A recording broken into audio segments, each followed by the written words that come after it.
আসে একটা মহা খুব কম মানুষের ভাগ্যে এমন পুণ্য স্নানের সুযোগ নেই।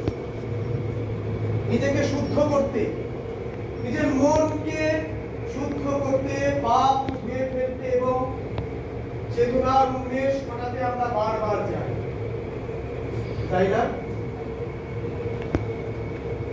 আপনারা বলুন। আচ্ছা, এখানে যারা আছেন আপনারা কেউ পাপ করেননি? আপনি পাপ করেননি? সবাই আমরা পাপ করি, কিন্তু সেই পাপ আমরা স্খলন করবো কি করে?